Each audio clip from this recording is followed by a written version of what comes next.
future. Future is now. Did you know fingernail OS Pass has gotten its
Calcium, Ca. Do you think that Led Zeppelin Chromium, and Frank Cr, Sinatra would go Lux2, together? 3.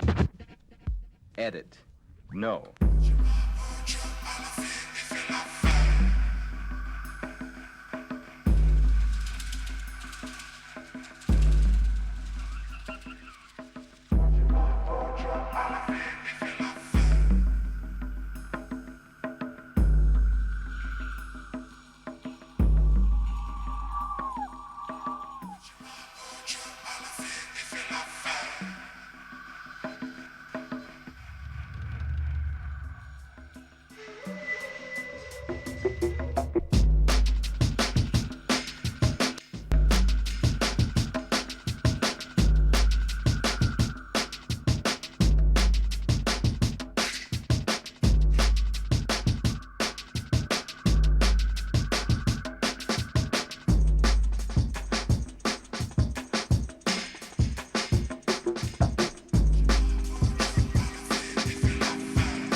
no. Did you know Benny Burnett, your OS pass, has continents through?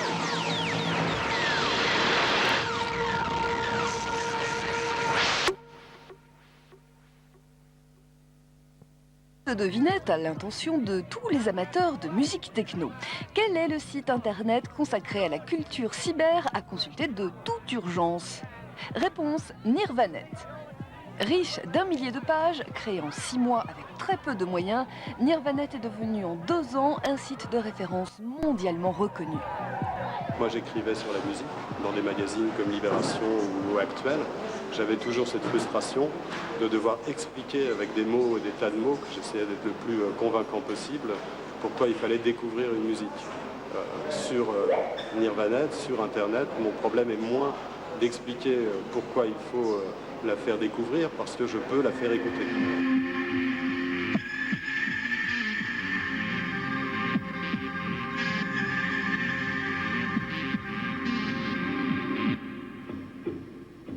On fait Nirvanet pour répondre au désir qu'on avait d'un site internet qui serait à la fois excitant visuellement, donc avec des très très belles images, qui serait porteur d'autre chose que de texte, c'est-à-dire du son en temps direct, aujourd'hui de la vidéo en temps direct, et qui soit réellement porteur de sens. Les grands thèmes de Nirvanet, c'est la cyberculture, tout ce qui tourne autour de l'ordinateur, que ce soit la recherche génétique sur l'ordinateur, les controverses du réseau, le piratage, c'est la musique électronique d'aujourd'hui, celle qui utilise l'ordinateur, mais qui est en train, depuis 10 ans, de changer complètement la manière dont on écoute la musique. Et c'est une troisième partie qui est pour nous très importante, qui est Zen Planet, qui est le souci de l'écologie, le souci de l'éco-activisme, le souci de l'éco-équilibre. Parce qu'on ne pense pas que les ordinateurs, tout seuls, ça suffit à ce que les choses aillent bien.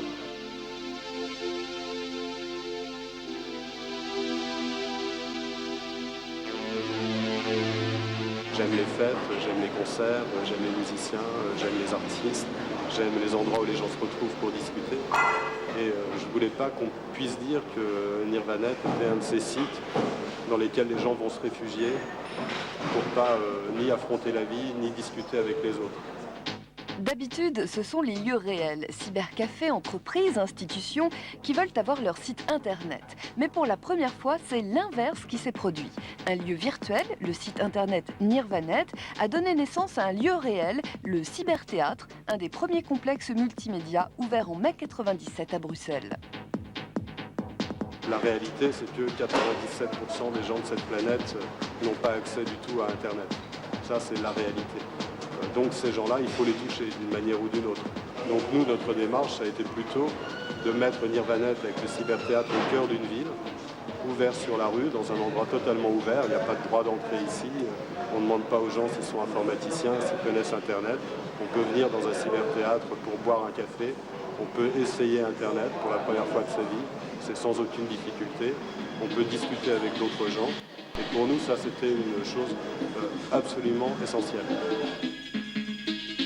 Passé la surprise de la démesure du lieu, des dizaines d'ordinateurs vous attendent, tous connectés à Internet par liaison ultra rapide.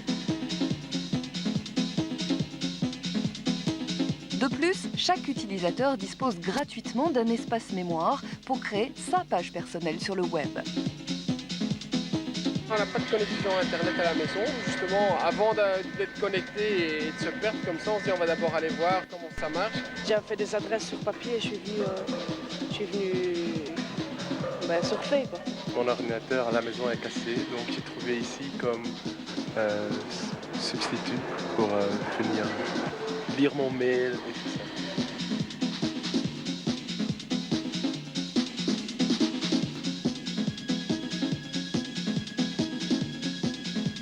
Tous les soirs, il y a un événement. Tous les soirs, on offre un spectacle dans le lieu, entrée gratuite. Ce qui nous permet également d'avoir un fonctionnement que je vais comparer à un gros cybercafé, puisqu'on a un ensemble de 120 ordinateurs qui sont à accès libre sur Internet, accès gratuit sur Internet.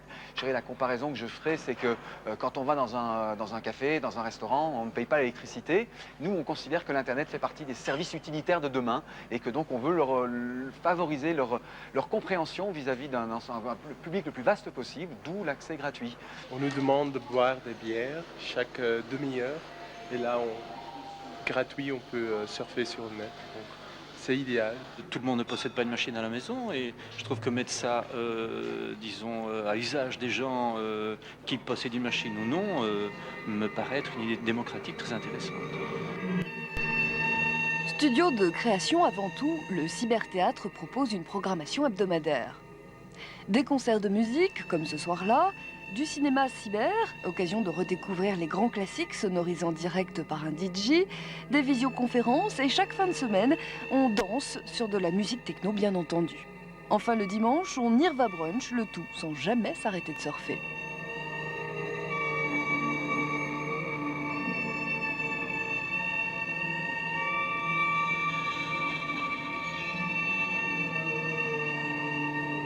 Tout ce qui se passe au cyberthéâtre, que ce soit la musique qu'on y joue, les artistes qui s'y présentent, est retransmis online sur le monde entier dans Nirvanet. Donc nous considérons le cyberthéâtre comme un de nos premiers studios de création. Il y a une caméra qui vous a filmé toute la nuit et c'était en direct sur Internet et il y a des gens qui vous ont vu danser toute la nuit. Au Rex Club à Paris, ce jour-là, on fêtait les adieux de Laurent Garnier, célèbre DJ techno, et la soirée était retransmise au cyberthéâtre par ligne numéris et simultanément sur Internet.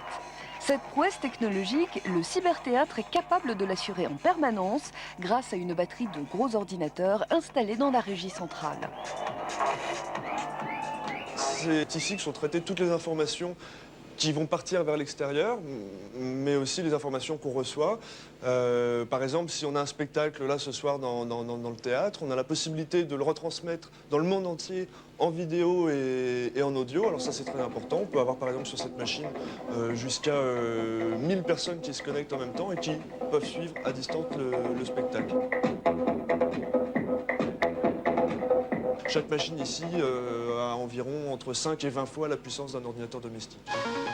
On continue la visite en allant faire un petit tour sur la mezzanine pour découvrir le balcon graphique. La spécificité du balcon graphique, c'est que quand il est ouvert au grand public, il est configuré de manière à pouvoir offrir un ensemble de services qui ne sont pas accessibles autre part. Par exemple, des services de création graphique, des services de chat, de communauté virtuelle, des services d'impression, et on va aller jusqu'à des services de bureaux virtuels. Mais c'est également un ensemble de services accompagnés dans la mesure où le balcon dispose toujours de la présence de 2 cybersurfeurs qui sont des gens que nous employons dont le rôle est de guider le client dans sa découverte du multimédia. C'est la folie aujourd'hui. Excusez-moi, attendez. Bonjour, Internet. On peut le comparer souvent à plutôt un livre. Donc, vous avez la couverture, vous avez les pages, le sommaire et tout ça. Alors, on a payé pour 1 heure. Et alors le gars il nous explique, il est toujours à notre disposition, il suffit de l'appeler, et alors il vient, il nous montre comment ça marche, si on est bloqué, pour nous débloquer, quoi. Sachez encore que le cyberthéâtre dispose d'un restaurant et depuis la rentrée d'une bibliothèque complète de CD-ROM et de logiciels.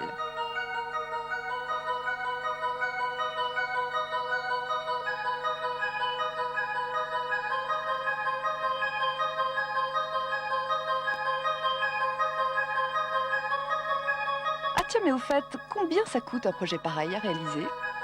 Entre 10 et 12 millions de francs. On n'a pas eu du tout de financement de l'État, donc il a fallu qu'on trouve un mécanisme qui nous permette d'assurer un fonctionnement optimal normalement, dans un flot de tous les jours. Donc c'est ouvert le soir pour le grand public et la journée, c'est les entreprises. Parmi ces événements, on peut avoir soit des séminaires, soit des formations. Donc il y a beaucoup de gens qui sont intéressés par la formation Internet. Donc ils viennent ici avec leurs employés ou avec des clients et ils expliquent les formations Internet.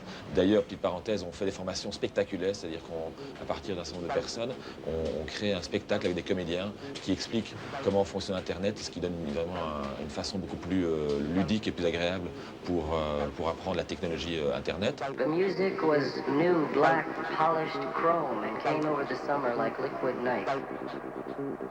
Hommes d'affaires, les organisateurs ont déposé la marque Cyberthéâtre. Ils envisagent maintenant d'ouvrir des franchises dans le monde entier et peut-être à Paris l'année prochaine.